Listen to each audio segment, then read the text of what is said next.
Hello everyone, बहुत बहुत स्वागत है आप लोगों का हमारे इस यूट्यूब चैनल लिटरेरी होम में। तो आज हम लोग डिस्कस करेंगे बहुत ही मजेदार poem our Casuarina tree by Toru Dutt. So चलिए देखते हैं। तो तोरू दत्त का जन्म 4 मार्च 1856 में हुआ था और इनकी मृत्यु 30 अगस्त 1877 में हुई थी। बहुत ही बढ़िया राइटर हैं, बहुत ही फेमस पोयम है और ये एक बहुत ही मजेदार इंटरेस्टिंग इसके जो मैग्निफिकेंस है आवर कैजुलिना ट्री। एक ट्री है, इसके मैग्निफिकेंस को दिखाया गया है और इसके इससे जुड़ी जो राइटर की यादें हैं उसको इसमें दिखाया गया है। तो चलिए शुरू करते हैं। तो when we talk about the writer, she was a Bengali writer, translator, poet and he is from India, she is from India, sorry.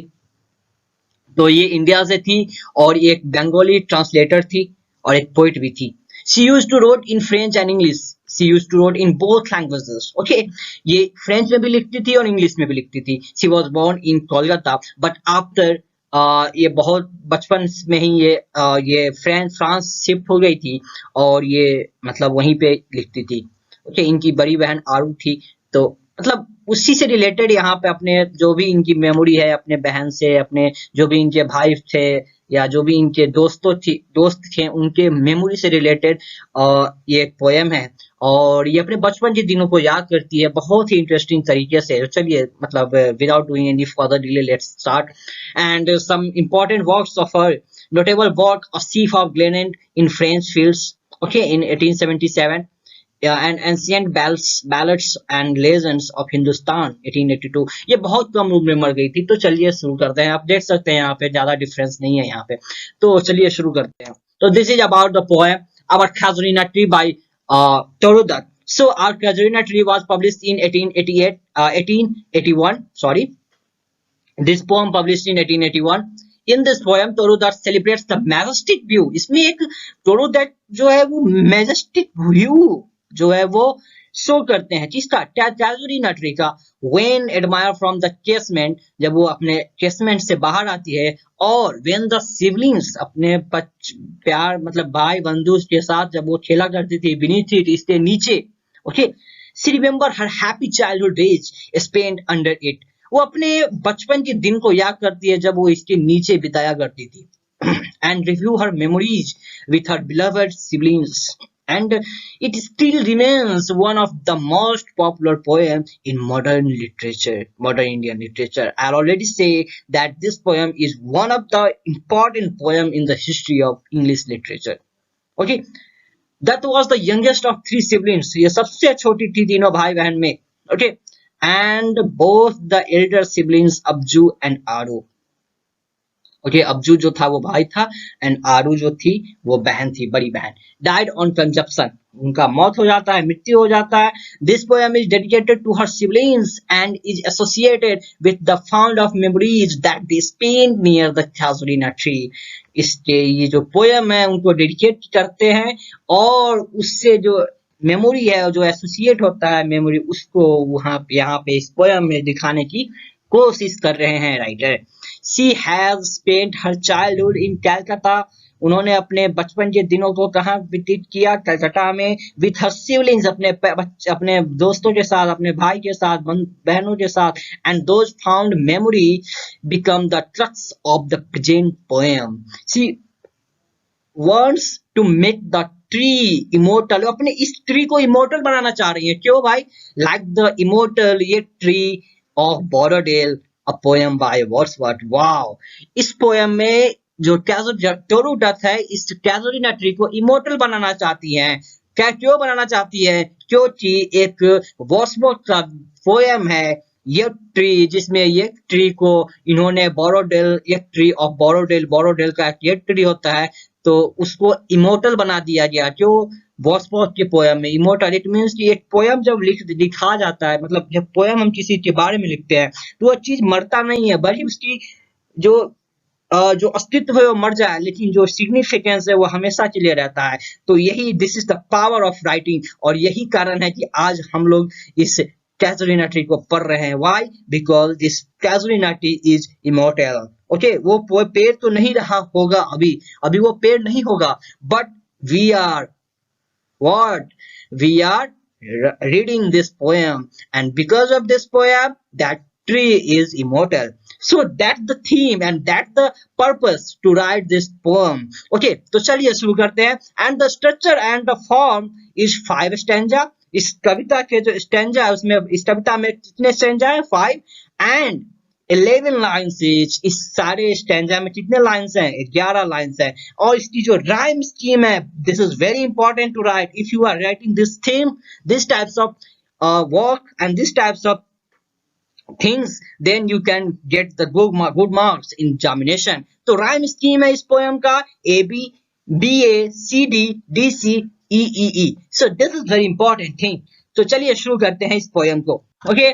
So like a huge python winding round and round, the rugged trunk indented deep with scars, up to its very summit near the stars, a creeper climbs in whose embraces bound. Okay, चलिए शुरू करते हैं. कि like a huge Python, एक बड़े से Python की तरह. What is the Python? The Python is the snake, अजगर.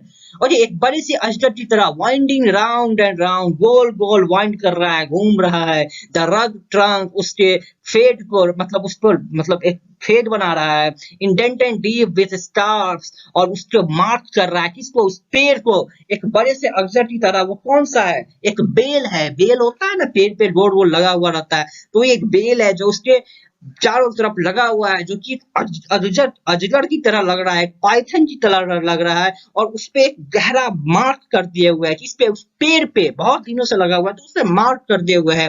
Up to its very submitted near the stars, और वो बहुत ऊंचा है. कौन? वो पेड़. और इट्स क्रीपर क्लाइम, और वो क्रीपर क्लाइम्स की तरह है. इन हुज एम्बैरसेस, जो कि उसको एक टाइटली पैक किए हुए है. किसको? उस पेड़ को. कौन पैक किए हुए है? बेल. वो जो बेल है वो उसको राउंड राउंड जो घोरे हुए तो उसको टाइट से जकड़ लिए हुए है. And no other tree could lie, दूसरा कोई ट्री जिंदा नहीं रह पाता. बट गैलेंटली, इस पेड़ की बहादुरी कहिए. द गेंट द इम्बिट्स वेयर, और इस पेड़ की बहादुरी कहिए कि उसको एक बिग साइज का है. कौन? इस जो पेड़ है वो एक बिग साइज का है. वियर द स्कार्फ, और ऐसा लग रहा है कि वो जो बेल है, वो बेल है, वो उसमें स्कार्फ की तरह लेटा हुआ है, एक कपड़ा की तरह लेटा हुआ है. ठीक. एंड फ्लावर्स आर हंग, उस पे फूल जो है लटके हुए हैं. In crimson cluster all the bugs amount. Crimson cluster मतलब सभी पेड़ पौधे के जो भी उसके ब्रांच होते हैं, ग्रुप्स ऑफ ब्रांच होते हैं उस पे. Okay. Whereon all are gathered bird and bee, and oft at night garden overflow. अब क्या हुआ कि वहां पे क्या है कि गैदर सभी जमा होते हैं, मधुमक्खी, बर्ड. और रात में क्या होता है कि वो जो गार्डन है वो ओवरफ्लो हो जाता है, भर जाता है. क्या चीज से? नीचे वाले लाइन में राइटर बताते हैं कि विथ वन स्वीट सॉन्ग, एक बहुत सी मधुर सॉन्ग से, गाना से. And that seems to have no close, मतलब उसमें जो गाना गाता है, कौन? बर्ड गाते हैं, बी एक छोटे छोटे कीड़े गाते हैं. वो जो गार्डन है वो भर जाता है. एक सुंदर दृश्य यहाँ पे राइटर प्रेजेंट करना चाहते हैं. Sung darkling from our tree while men repose, जब आलोक सोते हुए रहते हैं तब वो जो ट्री है, वो गार्डन है, वो एक अच्छे मधुर संगीत से भर जाता है, ओवरफ्लो हो जाता है. This is the first stanza. In first stanza, the writer presents the view of the casuarina tree. Chalo, let's see next stanza. When my casement is wide upon throne. Okay. जब मैं अपने casement से बाहर आती हूँ, झांकती हूँ, at dawn my eyes delighted on it rest, तब मेरी जो आंखें हैं वहीं पे रुकती है. किस पे? उस कैजुरिना ट्री पे. समटाइम्स कुछ समय, एंड मोस्ट इन विंटर, और ज्यादातर विंटर में. ऑन इट्स ट्रेस्ट, इसके ट्रेस्ट पे, इसके सबसे ऊंचे ट्रेस्ट पे. ट्रेस्ट मतलब सबसे ऊपरी जो होता है डाल, उस पे. क्रेस्ट पे क्या हो रहा है? अ ग्रे बबून, एक बबून, एक मतलब बबून होता है, मंकी की तरह बैठना होता है. तो एक बबून जानवर एक बैठा हुआ है, सीट्स बैठ जाता है, और स्टैचू लाइक एलोन, अकेला स्टैचू की तरह. एंड वॉचिंग द सनराइज, और उस सनराइज को देखता है. Wow, while on lower box, वाह कितना अच्छा, मतलब एक लोअर बॉक्स और नीचे के सरफेस पे, नीचे के सतह पे, इट मींस कि पेड़ के नीचे, his puny offspring leap about and play, एक छोटे छोटे बच्चे उसके नीचे, पेड़ के नीचे उस छोटे छोटे बच्चे वहां पे आते हैं और खेलते हैं। इट मीन्स कि राइटर अपने उस दिनों को याद कर रहे हैं जब वो खेला करते थे। And far near Kokila hello the day, और यहाँ पे कोकिला मतलब कोयल आती है और अपनी गाना सुनाती है और वहां से दिन का शुरुआत होता है। And the end there pasture wend our sleepy cows, और वहां पे उसके नीचे उसके शैडो में गाय आकर बैठती है और पास्चर करती है। And it the shadow of the broad tank cast by the whole tree so beautiful tank bass, और इसके शैडो में एक टैंक है, एक छोटा सा तालाब है, वो मतलब वहां पे पानी ठंडा हो जाता है उसके शैडो से। और क्या होता है कि water lily springs, water lily खिल जाता है लाइक स्नो इन बैस, और लगता है उसमें से स्नो निकल रहा है। कितना अच्छा एक मैग्निफिकेंस यहाँ पे राइटर उस कैजुरीना ट्री को की के लिए बता रहे हैं, कितना इंपॉर्टेंट है, importance of Casuarina tree, the magnificence of Casuarina tree, significance of Casuarina tree. What a view the writer presents in this second stanza. And there is important words you can write and you can remember, and due to it you can understand this poem easily. So that's why I put this word here. Okay, तो चलिए आगे start करते हैं. Let's go through the third stanza. But not because of its magnificence, इसके beauty के कारण नहीं. Dear is the casuarina tree as casuarina to my soul, इसके ब्यूटी के कारण नहीं, ये मेरे करीब है. क्यों करीब है? डियर इट मीन्स ये हम लोगों को बोल रहा है, dear is the casuarina to my soul, ये मेरे सोल में बसा हुआ है. क्यों भाई, क्यों बसा हुआ है? तो आगे बताते हैं राइटर कि बीनीथ इसके नीचे वी हैव प्लेड, हम लोग खेला करते थे. थ्रो इयर्स में और बहुत समय बीत गया है. ओके, ओ स्वीट कंपेनियन, ओ मेरे फ्रेंड्स, ओ मेरे sweet companion, loved with love intense, प्यार करो इन अच्छे तरीके से, उस डीप तरीके से. For your sakes small the tree be ever dear, blend blend खुश रहो विथ हैप्पी इमेजेस, ये जो पेड़ है ये राइटर को एक हैप्पी इमेज क्रिएट करता है उनके नजरों में. इट्स शैल एराइज, वो एराइज हो रहा है, इन मेमोरी में बदल चुका है. Till the hot tears blind my eyes, और अब क्या हो रहा है, एक हॉट टीयर्स बाहर निकल रहे हैं, आंसू के. जब उस पेड़ को देखते हैं राइटर, उस पेड़ को देखते हैं, कोई मेमोरी क्रिएट होता है, किसी की याद आती है और उनकी आंखों से एक हॉट टीयर्स, एक आंसू आ जाते हैं. What is that dug like murmur, एक रोने की आवाज, एक साउंड आ जाता है उनकी आंखों से. That I hear, मैं सुनती, मतलब उनको एक फील आ जाता है, याद आ जाती है. Like the sapphire aching on the shingle beach, it is the trees lament a eerie speech. Wow, एक मैसेज देती हैं, that happy to the unknown land made it. वाह, कितना एक मतलब एक अच्छा मैसेज यहाँ पे राइटर बताते हैं कि एक सही बात है. अगर आपकी किसी भी चीज है, कोई भी चीज है, अगर आपसे वो जुड़ा हुआ है आपके पास्ट से, और जब आप उस चीज को देखते हैं तो एक बहुत बढ़िया एक मेमोरी आपकी आंखों के सामने आ जाता है, चेहरा आ जाता है. अगर वो एक खुशी से, हैप्पी से रिलेटेड है, एक गुड डे से रिलेटेड है, तो आपके चेहरे पे खुशी आ जाती है. और एक पास्ट से, एक बुरे वक्त से रिलेटेड है, तो आपके चेहरे पे नमी आ जाती है. This is the important, this is the theme of this poem. I think you will understand. And please I requested to you all the viewers, जब आप किसी पोएम को पढ़ते हैं तो उसको फील करना सीखिए. Because being a literary student, आप लोग एक लिटरेचर के स्टूडेंट हैं, and the feeling is most important. आप उसको फील कीजिए अपने अंदर कि हाँ, क्या चीजें राइटर ने कहा है, एक एक वर्ड पे जोड़ दीजिए. Okay, unknown, we well known to the eye of faith, and I have heard that well far far away in distant land by many a sheltered means area, मतलब उस एरिया के मतलब एक अननोन, एक faith, एक आवाज सुनाई देती है उस एरिया में. किसका? कैजुरीना ट्री का रोने की आवाज. When slumbered In his cave, the water breathed, and the waves gently kissed the glacial shore of France or Italy.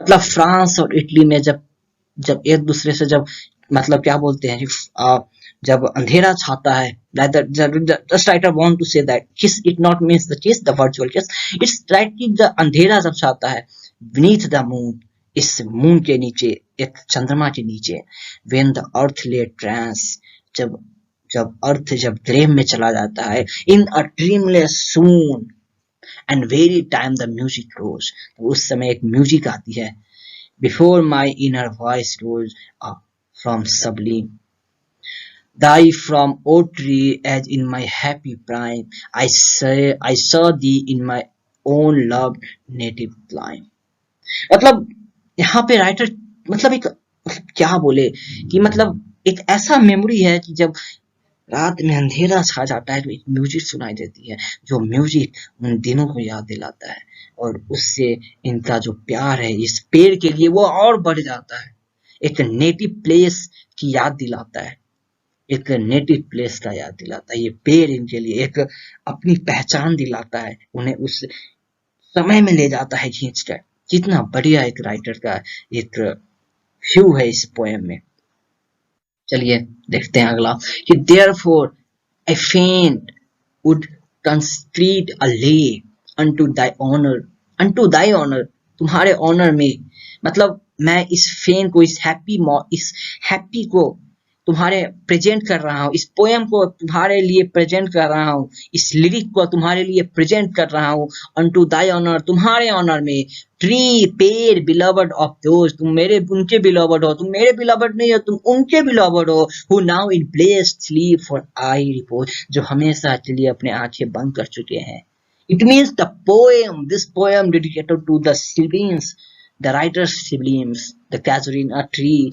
is dedicated to Toru Dutt's siblings okay dearer than life to majority miss life से भी ज्यादा dearer थे alas where they वो कहाँ चले गए mightst thou be numbered when my days are done with deathless trees like those in Borodale जो एक डेथलेस ट्री है like those in बोरोडेल में जो ट्री है कैसे वो एक इमोर्टल है वैसे ही मैं तुम्हें भी इमोर्टल कर दूंगी under whose awful branches lingered pale fear trembling hope and death the skeleton and time the shadow and throw with the words that would they beauty faint or faint rehearse may love defend thee on oblivious curse और जो तुम्हें कभी कोई नहीं भूल सकता है और एक कर्स है कि तुम्हें कोई नहीं भूल सकता है This is the majestic view of the writer about the poem The Casuarina Tree.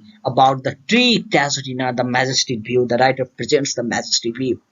So, some important points which will help you. Okay, the writer dedicated this poem to her siblings. Okay, the poem not about the Casuarina tree, while memory of writer with it. Okay, in this childhood period. In the childhood period, the writer spent a lot of time beneath this tree. Okay, the writer wants to leave this tree forever. हमेशा के लिए.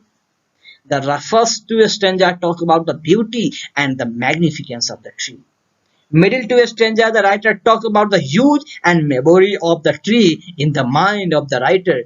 And in the last stanza, the writer talk about the purpose of the poem. Why did he write this poem? So this is the theme of the poem. So I hope guys you will understand, you will like. So please like, comment and share and don't forget to subscribe this poem. So sorry, on channel. So thank you everyone. Thank you. Continue and thank you.